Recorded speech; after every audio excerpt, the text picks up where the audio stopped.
magiging okay na siya. Luto na. Lagyan lang natin ng konting asin. Actually, konti lang ang asin natin ilalagay dahil tuyo. Hello po, magandang araw po sa inyong lahat. Ito po yung tuyo, yung fish salt. Yan, tuyo, bawang, at ito po yung upo.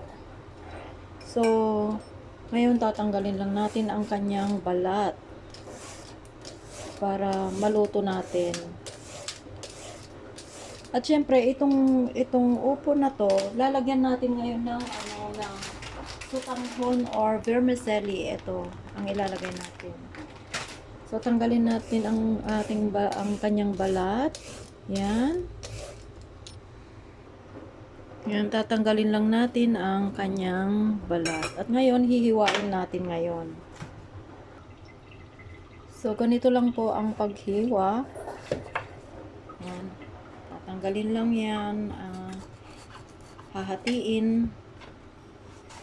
Pero ilagay lahat natin itong kanyang mga dahil hindi naman siya magulang kaya tatanggalin natin. So ganito lang po. So maninipis lang, pero depende pa rin sa gusto nyong hiwa. Ayan.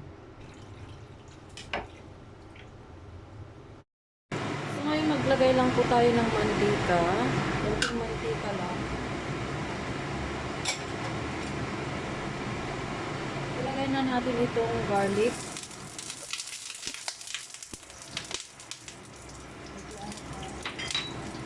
Ilagay na natin itong tuyo.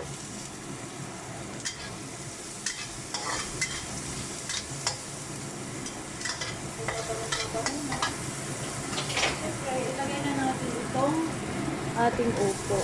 Ayan.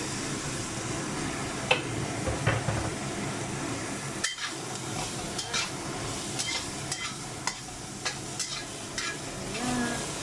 Ngayon, lagyan natin siya ng tubig na mainit na. Dahil, wow, ang bango guys. Grabe ang bango. Ngayon, lagyan natin ng mainit na tubig. So, napakabilis lang lutuin.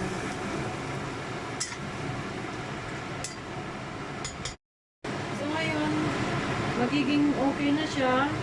Luto na. Lagyan lang natin ng konting asin. Actually, konti lang ang asin natin nilalagay dahil tuyo na kanina yung yung nilagay natin, yung salted fish. So, ngayon, ilalagay na natin itong sutanghon naman. Ayan. So, kunting luto lang po yan. Kaya, sarap na ulam natin ngayon.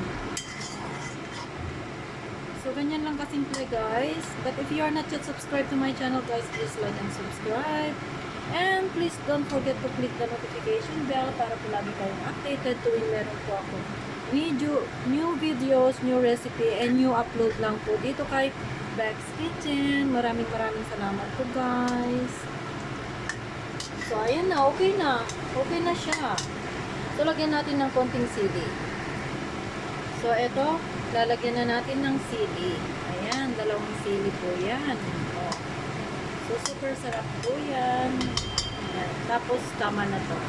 So luto na yan guys. At syempre, luto na tayo ng ating ulam. Ito po ang ating bowl ngayon. At syempre, kukuha na tayo. Ayan. Uy, ang sarap. So yummy. Oh my God.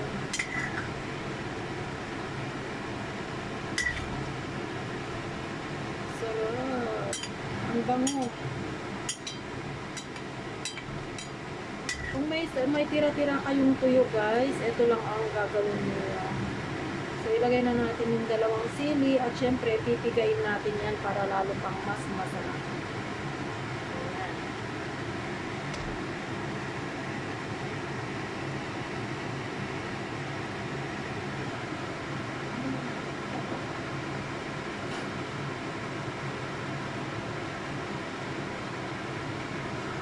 So, ayan na guys, ang ating napakasarap na upo with sotanghon.